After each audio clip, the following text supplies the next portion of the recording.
오직 예수 그랬어요. 오직 예수. 모세도 엘리야도 보이지 않고 오직 예수만 보이더라. 그 말은 어떤 것도 답이 아니란 말이죠.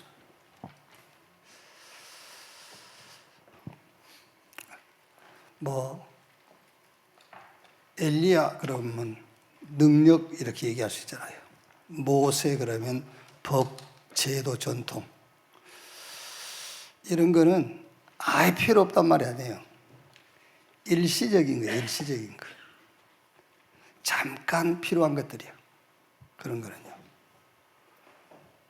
그러니까 엘리야가 보이기도 하고 모세가 보이기도 하지. 근데 계속 보이면 안 돼. 일시 잠깐 이렇게 보이다가 없어져 버려야 돼. 누구만? 오직 예수만. 왜? 그리스도이기 때문에. 쉽게 답을 내면 돼요. 목사님 왜 그게 필요 없습니까? 그건 그리스도가 아니야. 오직 예수만 그리스도이기 때문에.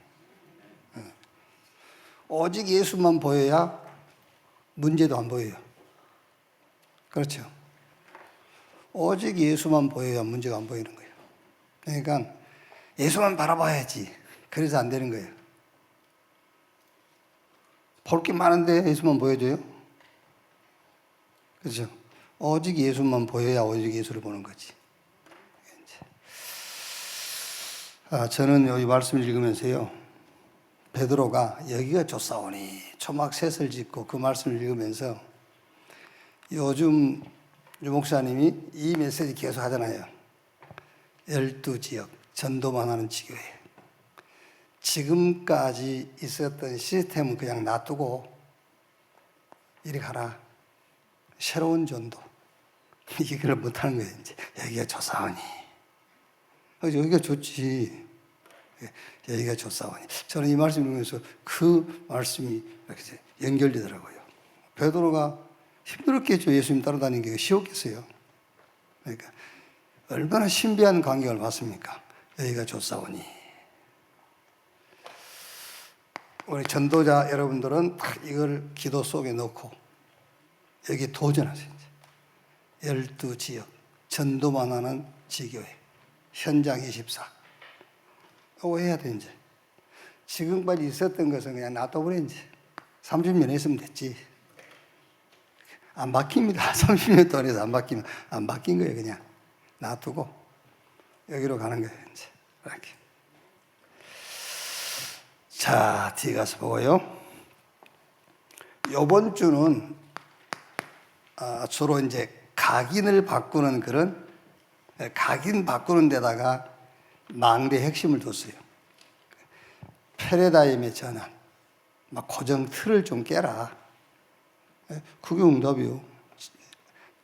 절대 안 바뀝니다. 왜? 그게 내 신앙으로 돼 있잖아요. 그거 안 바뀌는 겁니다. 이번 주는 조금 각인을 바꾸는 데다 핵심을 좀 뒀어요. 이렇게 미미한 것 같지만 거기서 응답이냐, 그 응답을 받느냐 못 받느냐를 결정하는 거예요. 별거 아닌 것 같아요. 근데 졸다가 들으면요 같은 말처럼 들려요.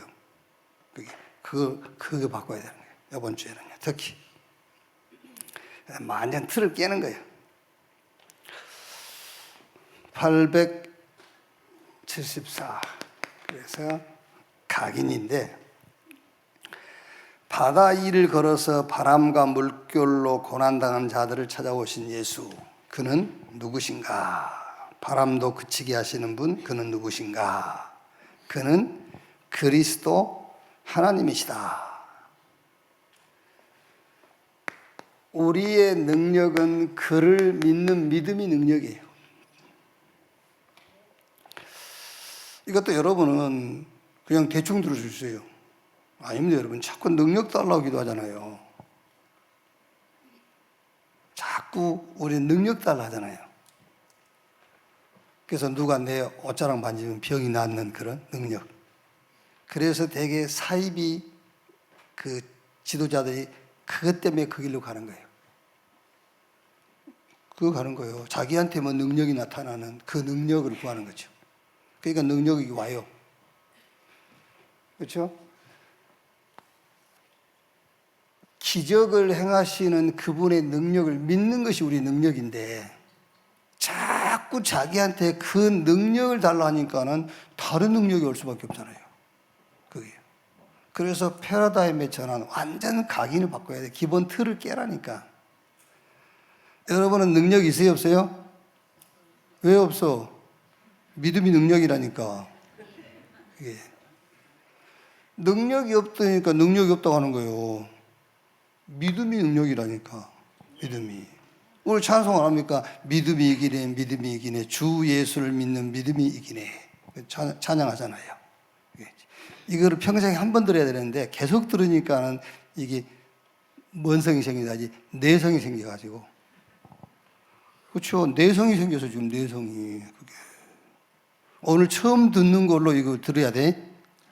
와, 또 오늘 처음 듣는다 그래. 전에도 들었다 그러니까 그걸요. 그냥 듣고 마는 겁니다. 오늘 처음 듣는 거예요.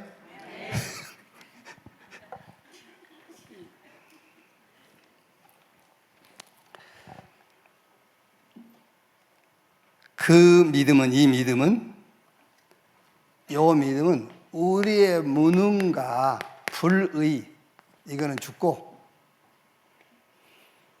이런 나는 죽고, 재창조의 능력으로 다시 살아난 부활의 능력이란 말이에요.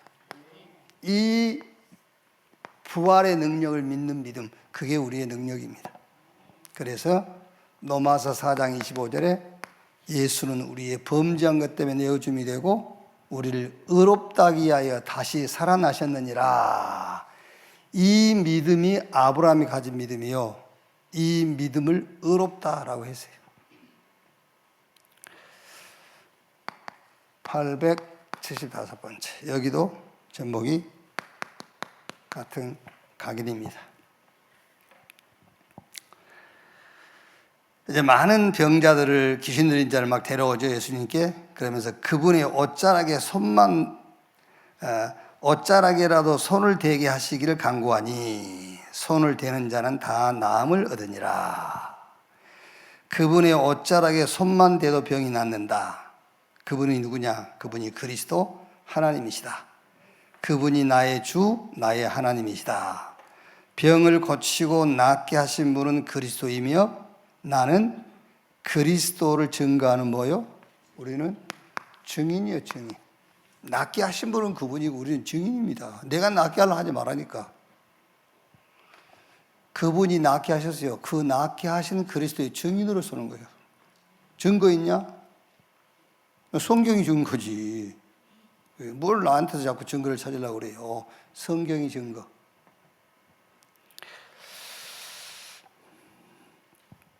그러니까 아까 얘기했지 않습니까? 되게 기독교 이 사이비들 있잖아요. 사이비. 이게 참 이게 말하기 곤란한데 이단과 사이비는 달라요.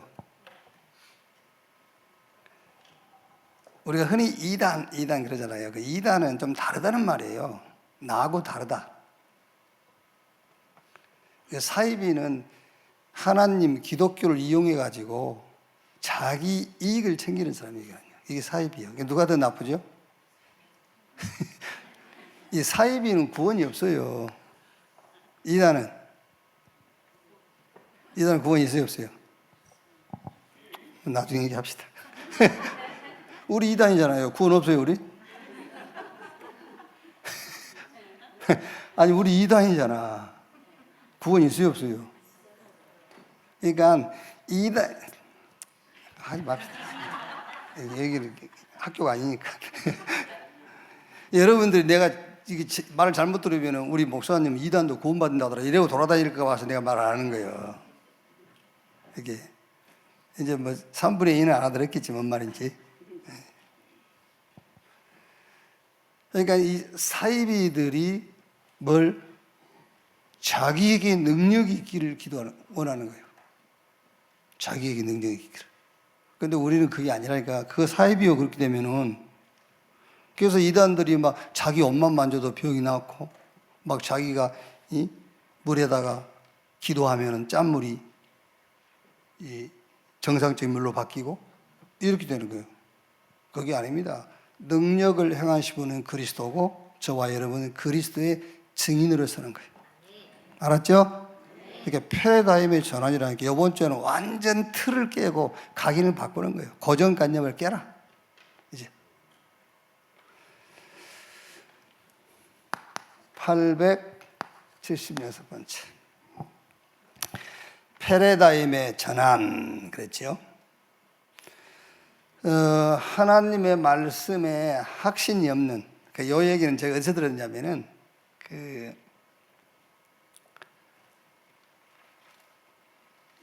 법정인가? 직문직설하는 게 있잖아. 법륜, 직문직설 TV에 나와서 거기에 기독교인 아니겠지 아마 이제 교회 다닌 사람이겠지. 그 사람이 와서 그 중한테 질문하는 거예요. 자기는 교인인데 어머니가 이제 그 몇 개월 전에 소천하셨는데 어머니가 천국 갔는지 갔지 않았는지 확신이 없다는 거예요. 그러면서 그 스님한테 묻는 거예요. 우리 어머니가 천국 가셨는지 좀. 그러니까 그 법률이 뭐라 하냐면은 그럼 당신 생각에는 갔겠냐 안 갔겠냐? 이게 갔을 것 같다는 거예요. 그럼 간 거다. 그럼 간 거야. 천국이 있습니까 없습니까? 당신 생각에 있으면 좋겠냐 없으면 좋겠냐? 있으면 좋겠습니다. 그럼 있는 거야. 그게 불교예요. 네 마음이라는 거야. 마음. 네 마음. 우리는 내 마음이 아닙니다. 자꾸 교회에서 잘못 가르쳐 주잖아요. 네 마음이 중요하다면서요. 우리 마음은 중요한 게 아니에요. 그건 불교예요, 불교. 네 마음대로. 근데 역사에 일어나요. 내가 막 마음 묻고 마음 품고 막 한을 품고 그러면은 결국 이제 칼이 손에 잡히고 그러고 막 사람을 죽이게 돼. 그게 능력이지. 그렇죠? 미움의 최고의 능력이 뭐죠? 살인이잖아요. 계속 미움을 품어보세요. 그러면 그게 성취돼요. 칼을 탁 손에 들게 돼. 죽이게 돼. 그게 능력이요. 그러니까 그 뭐지요? 명상이 능력이 있다니까. 그게요. 자, 하나님의 말씀에 대해 확신이 없는 한 사람이 어떤 종교 모임에서 천국에 대한 질문을 했다. 천국은 정말 있습니까? 그 질문에 상담자의 질문, 당신 생각에 천국이 있으면 좋겠나? 네, 있으면 좋겠습니다. 그러면 있는 것이다. 이것은 내 마음과 생각을 믿는 것이지 사실은 실상을 믿는 게 아니에요. 불교라니까요.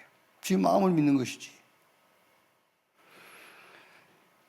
가나안 여인의 믿음, 여기 이제 그 가나안 여인이 그 백부장의 하인의 딸을 치료해 주려고 예수님이 가는데 가는 길에 예수님의 그 옷자락을 만지니까 이 가나안 여인이 이제 그 얘기 아닌가?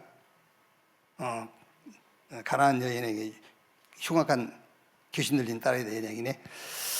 가나안 여인의 믿음은 흉악하게 귀신 들린 딸을 예수께 낫게 해주실 것을 믿는 믿음이 아니다. 그렇죠? 그러니까 지금 잘 듣고 빨리 이거 패러다임 바꿔야 돼. 틀 깨라니까요. 이 가나안 여인이 예수님을 믿는 것은 자기 딸에게 들린 흉악한 귀신이 쫓겨날 것을 믿는 게 아니에요.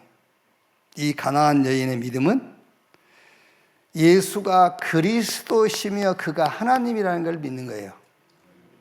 아시겠죠? 어떤 면에서는 예수님께서 흉악하게 귀신 들린 딸을 치료해 줄 것을 믿는 것은 자기 마음이에요, 마음. 자기 마음이요. 그게 아닙니다. 예수가 그리스도이시며 그가 하나님이라는 걸 믿는 거예요. 그러니까 아까 얘기했죠. 미미한 것 같지만은 죽느냐 사느냐가 여기서 판가름 나는 거예요. 응답을 받느냐 못 받느냐에 판가름 나요. 이 믿음을 보고 주님이 네 믿음이 크도다라고 한 겁니다. 이 여인의 믿음과 소원대로 그때로부터 예수가 그리스도이심이 드러나기 시작하죠. 그래서 15장 28절에 예수님이 여자여 내 믿음이 크도다 내 소원대로 되리라 하시니 그때부터 그의 딸이 나으니라 그랬어요. 꼭 하셔야 돼요, 여러분. 이거 내 마음과 그 하나님 주신 신앙의 싸움이라니까요. 어떤 경우에도 예수가 그리스도이시며 그가 하나님이란 걸 믿으세요. 아시겠죠? 그래서 우리는 무조건 응답부터 받고 시작하는 거예요. 그렇죠? 예수가 그리스도면 그거 하나님이라니까요. 응답부터 받고 시작하는 거예요. 여기. 그래서 877번째 하나님이 부르신 자들의 표적입니다. 말하자면은 증거. 하나님이 구원 주시기 위해서 부른 자들에 대한 받은 자들의 표적. 바리새인과 사두개인들이 예수를 시험하고자 하나님께서 보내신 자에 대한 표적을 요구한다. 이거 뭐냐면은 여러 법과 제도와 전통을 지키는 것을 보여달라 그 말이에요. 예수님께서 내가 하나님께 보냄받은 자다. 내가 하늘로부터 온 자. 내가 하나님 아들이다. 그러니까 그렇다면은 우리가 지금까지 지키던 제도, 전통, 법 지켜봐라. 그런 거죠, 이제. 그러나 그것을 지키는 것이 하나님께서 보내신 메시아의 증거가 아니다. 예수님께서요. 하늘로부터 왔다는 증거가 뭐냐? 딱 하나만 얘기하죠. 뭐죠? 저 요나의 표적밖에 보일 표적이 없다. 그게 뭐지요? 죽었다가 사흘 만에 살아나신 부활의 증거만 메시아의 표적이라는 거예요. 그것만 메시아의 표적이요. 그래서 로마서 1장 2절 4절 다윗의 혈통으로 성결의 영으로 죽은 자 가운데서 부활하심으로 하나님의 아들로 선포되었으니 곧 우리 주 예수 그리스도시니라. 로마서 4장 25절에도 범죄한 것 때문에 내어짐이 되고 우리를 의롭다 하기 위하여 다시 살아나셨느니라 했죠. 그러니까 종교와 세상은 우리에게 자꾸 법, 제도, 전통 이런 걸 요구해요. 그러니까 종교와 세상은 우리에게 법과 제도와 전통을 따라 사는 행위와 선견자의 지혜 이걸 구한단 말이에요. 자꾸 뭐 지혜로운 말 이런 걸 요구해요. 여기. 그러니까 고린도전서 1장 22절 24절에 유대인은 표적, 헬라인은 말하자면 이방인을 말하는 거지요. 헬라인은 지혜를 구하나 우리는 십자가에 못 박힌 그리스도를 증거하니 유대인에게는 꺼리끼고 이방인에게는 미련한 것이로되 부르심을 받은 자들에게는 하나님은 그리스도는 하나님의 능력이요 하나님의 지혜니라 그랬죠. 자, 그래서 그러나 구원을 위하여 부르심을 받은 자들에게는 십자가에 못 박힌 그리스도 밖에는 다른 증거가 없어요. 오직 구원을 위하여 부름받은 자의 보일 표적 그리스도의 죽음과 부활하심 밖에는 없다. 그러니까 여러분들이 누가 표적 보여달라고 하면 증거 내놔봐 그러면 이거 얘기하면 된다니까.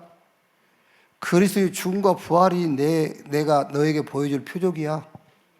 그게 증거야. 그걸 보여줘야 돼. 이게 오늘 조금 지금 이렇게 헷갈린 사람 있잖아요. 그래서 오늘은 패러다임의 전환, 완전히 각인 바꾸는 거예요. 뭔 표적을 보여줄 건데요? 예수님도 다른 표적은 없다 했다니까. 근데 내가 누구라고 다른 표적을 보여줘? 그죠?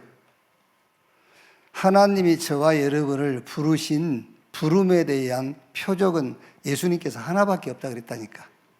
내가 죽고 3일 만에 부활할까? 그것밖에 표적이 없어. 그럼 우리가 보일 표적도 그거밖에 없어요.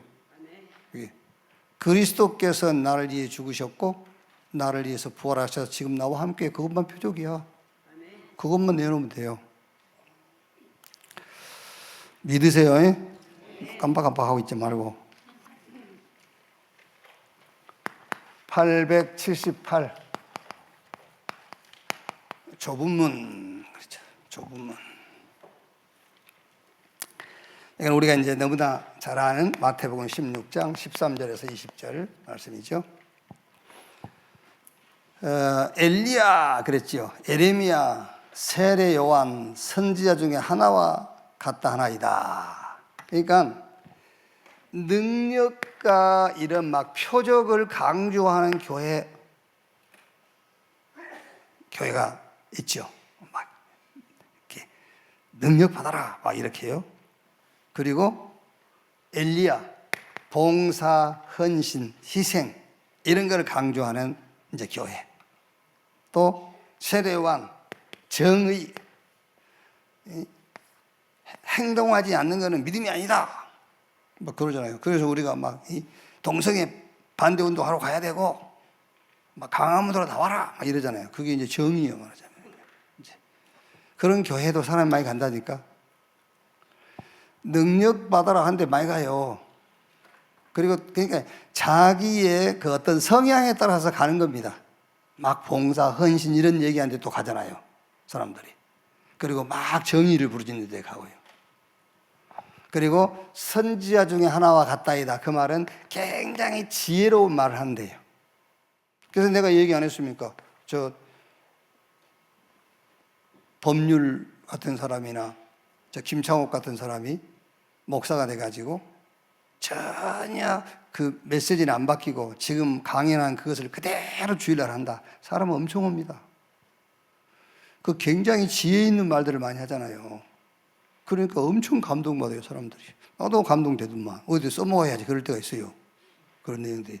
선지자 중에 하나와 같다이다. 지혜 있는 말을 하죠. 그러니까 이런 데 사람이 많이 갑니다. 그런데 여기는 안 가요. 주는 그리스도시요 살아계신 하나님의 아들이십니다. 거기는 여러분 외에는 안 옵니다. 그래서 좁은 문. 마태복음 7장 13절 14절 좁은 문으로 들어가라 그랬잖아요. 넓은 문, 길이 넓으니까 그리 찾는 사람이 많지만 좁은 문, 길이 좁아서 찾는 자가 적으니라. 그러니까 그러지 않습니까? 아니, 생각해봐라. 아, 왜 사람이 안 오냐? 와야지, 당연하지. 와야지. 오는데 누가 오느냐 그 말이야. 누가 오느냐. 절대로 이거를 능력 받아라. 막 능력 줄게. 이 신앙관을 갖고 있는 사람, 봉사, 헌신, 희생, 정의, 지혜로운 말, 이걸 듣기를 원하는 사람들은 여기 안 와요. 절대로 올 수 없죠. 왜 그러죠? 거기 답이, 이유는 절대 기준이 하나 있어요. 그 기준에 이루지 못한 겁니다. 그래서 그 기준이 뭐냐? 마태복음 11장 27절에 아버지 외에는 아들을 아는 자가 없고 아들과 또 아들의 소원대로 계시를 받은 자 외에는 아버지를 아는 자가 없느니라. 이게 기준이에요. 절대 기준. 못 오는 겁니다, 여러분. 그렇죠? 아버지 외에는 아들을 아는 자가 없고요. 아들과 또 아들의 소원대로 계시를 받은 자 외에는 아버지를 아는 자가 없어요. 이게 기준이라니까요. 못 와요. 오고 싶어도 못 오는 겁니다. 기준이 안 맞은데 이게. 그래서 마태복음 16장 16절 17절 보니까는 이를 네게 알게 하니는 혈육이 아니요 하늘에 계신 내 아버지시니라. 그게 기준이에요. 하나님이 알게 해야 알 수 있는 겁니다. 그게 기준이기 때문에 못 오는 거예요. 고린도전서 12장 3절에 성령으로 말미암지 않고는 아무도 예수를 주시라 할 수 없다. 그냥 우리가 이제 수고하고 무거운 짐진 자라 다 내게로 오라 내가 너희를 편히 쉬게 하리라, 이게 모든 사람들에게 적용된 줄 알죠? 아닙니다, 여러분. 그 앞이 27절이라니까. 마태복음 11장 28절이 수고하고 무거운 짐진 자라 다 내게로 오라 그랬고, 그 전에 27절이 뭐예요? 아버지 예외는 아들을 아는 자가 없고 아들과 아들의 소원대로 계시를 받은 자 외에는 아버지를 알 자가 없느니라 그래 놓고 수고하고 무거운 짐진 자들아 다 내게로 오라 내가 너희를 편히 쉬게 하리라. 아무나 올 수 있는 게 아니에요. 기준이 있어요, 기준. 그 기준이 이 기준이라니까요. 놀랍지 않습니까, 여러분? 879번째 제목을 베드로의 항변이라고 그랬어요. 베드로의 항변. 이제 예수님께서 베드로가 주는 그리스도시요 살아계신 하나님의 아들이십니다. 그 신앙 고백 이후에 이제 예수님께서 내가 이제 저 바리새인과 그 사두개인들한테 붙잡혀 가지고 죽고 죽은 지 3일 만에 내가 다시 살아낼 것이냐 그 얘기를 하니까 베드로가 뭐라 하죠? 주여 그리 하지 마옵소서. 그렇죠. 그러니까 주님께서 그리스도의 사역인 십자가의 죽음과 부활을 얘기한 겁니다. 그리스도의 사역. 이거 베드로가 지금 역시 베드로는 그 못 배운 티를 내. 베드로는 같은 유대인이지만 율법 공부를 깊이 안 했어요. 틀림없이 고기 잡으러 다니느라고. 여기 예수님께서 그리스도의 사역을 얘기하는 겁니다. 십자가의 죽음이 그리스도의 사역이거든요.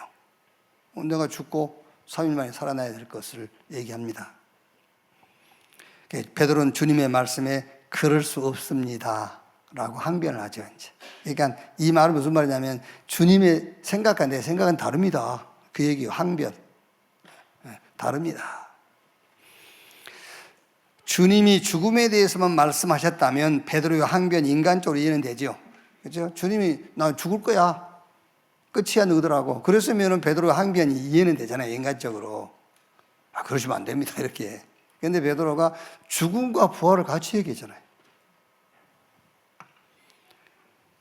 그렇다면 베드로의 항변은 이해에 불과한 거죠. 베드로의 항변을 이해할 수가 없는 거예요. 그게요.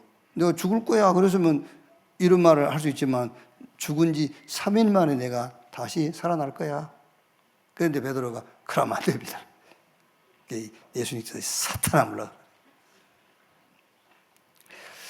자, 무슨 말입니까? 되게 여러분 죽음은 사실적이라고 우리가 받아들이잖아요. 그죠? 그죠? 지금 우리 신앙을 점검해 봐야 돼요. 베드로 욕하지 말고. 죽음은 누구나 사실적으로 이해하고 있어요. 그런데 죽은 자가 부활한다는 것은 사실적으로 이해가 안 되는 거예요. 그게. 그러니까 여러분, 주님의 죽음으로 대속, 제사함에 대한 확신과 믿음은 있어요. 주님이 우리 대신 죽음으로 우리가 제사함 받았다는 그 확신은 있는데 주님이 부활하셔가지고 왕권을 가지고 만유를 다스린다는 것에 대한 확신은 잘 없는 거예요. 그러니까 죽음은 사실적이니까 너 죽어 그러면은 누구나 믿죠. 죽지 언제 죽으면 죽지. 근데 너 부활할 거야 안 믿는다니까. 그게 왜? 부활한 사람이 지금까지 아무도 없었으니까. 그래서 예수님께서 부활의 첫 열매. 예수님께서 죽고 부활함이 없었다면 우리 부활을 믿는 우리도 이제 헛된 걸 믿는 거잖아요. 그러니까 예수님께서 부활의 첫 열매, 죽었다가 부활한 자가 있어 이제. 그러니까 우리도 죽었다 부활한다. 그러니까 지금 베드로는 지금 뭐지요? 죽는다는 것은 사실적으로 받아들여졌지만은 부활하신다라는 것은 사실적으로 안 받아들여지는 거예요. 그게. 그럼 그게 우리 신앙의 뭐냐 그거죠. 우리 신앙에 내 죄가 주님의 대신 죽음으로 제사함 받은 것에 대한 100% 확신이 있잖아요. 그런데 부활하셔가지고 지금 보호자의 왕권을 가지고 지금 나와 매일 매사 매건 같이 한다는 것에 대한 사실적인 믿음은 없는 거예요. 그게요.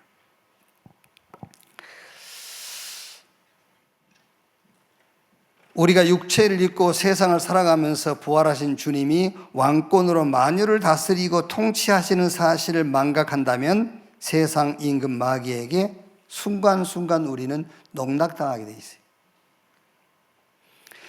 이제 주님의 부활에 대한 항변의 망대를 무너뜨리고 주님이 지금 왕권으로 나와 함께 하시는 망대를 세우고 그 배경으로 여정을 가며 하는 모든 일에 임마누엘의 이정표를 세우는 것이다.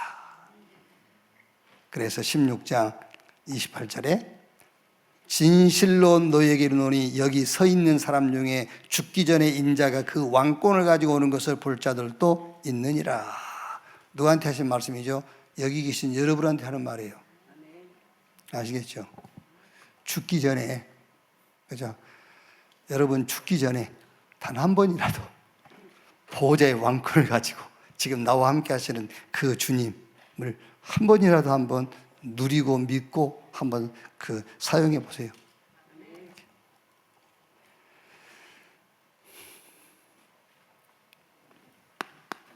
880번째 망대. 오직 예수입니다. 오직 예수.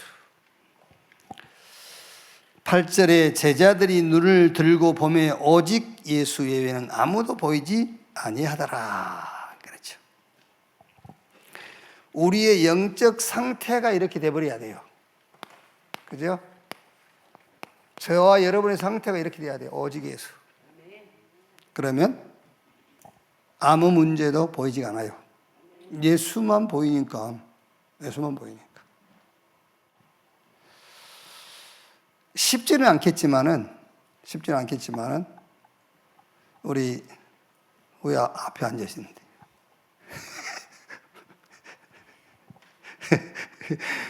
예를 들어서 우리 배민숙 권사님하고 나하고 이렇게 감정이 있다 합시다. 그럼 이렇게 보면 감정이 보이겠죠. 백 권사한테서 오직 예수가 보여야 돼. 그래야 감정이 안 보여. 오직 예수만 보이더라. 안 보려고 하면은 안 돼요. 안 봐야지. 감정을 보지 말아야지. 오직 예수만 봐야지. 안 됩니다, 여러분. 오직 예수만 보는 게 아닙니다. 오직 예수만 보여야 돼. 그렇죠. 오직 예수만 보여야지. 자, 그러려니까는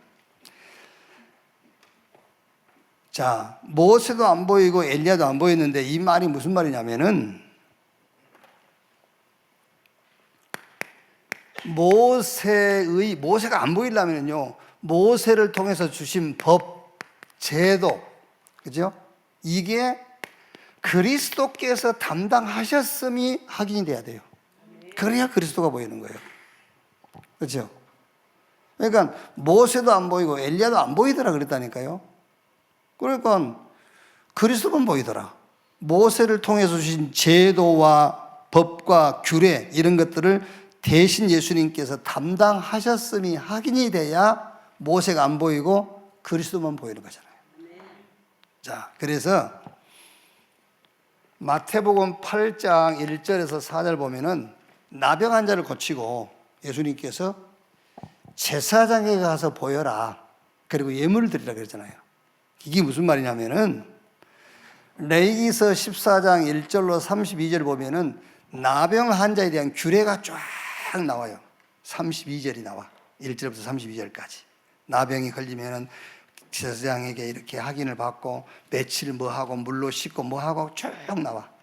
그런데 예수님은 지금 그 규례를 뛰어넘어 버리고 나병 환자를 고쳐버린 거잖아요. 무슨 말인지 알겠죠? 모세를 통해서 준 그 규례를 그냥 확 뛰어넘어 버렸어요. 뛰어넘어 버리고 나병 환자를 고쳐버린 거예요. 그러니까 우리가 모세가 안 보이려면 예수님께서 모세를 통해 준 법과 제도와 규례를 예수님께서 완성하고 담당시켜버린 것이 보여야 된다 그 말이에요. 그래서 예수님께서 나병 환자를 고쳐주고는 고쳐줬으면 됐지 제사장한테 가서 보여라고 하잖아요. 그럼 그 제사장이 보고 너 왜 규례도 안 했는데 나왔어? 너를 낳게 한 분이 누구야? 그리스도, 예수님. 그렇죠, 이제 이렇게.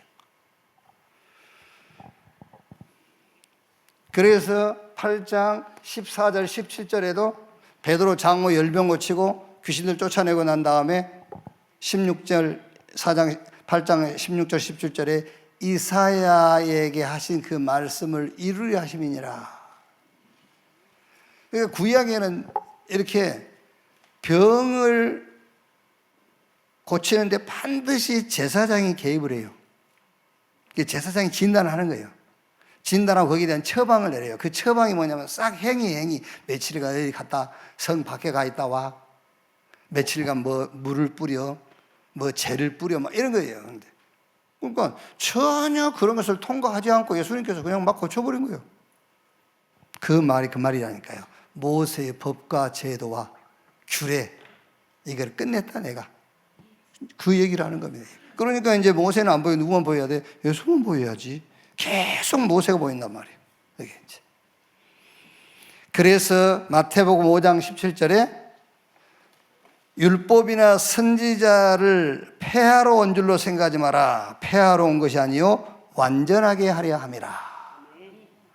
자, 그리고 이제 특히 또 엘리야와 같은 능력이 내게 있어야 된다고 생각하는 거예요. 엘리야와 같은 능력이. 그러나 능력은 내게 있는 것이 아닙니다. 능력은 하나님께 있으며 그 능력이 누구요?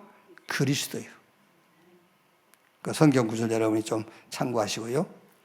모세도 보이고 엘리야도 보이는 이중생활이 아닙니다. 신앙생활이 이제 오직 예수만 바라보는 것이 아니라 오직 예수만 보이는 거예요. 왜 오직 예수만 보여야 되죠? 예수님께서 엘리야와 같은 능력이 그리스도라니까요. 그것이.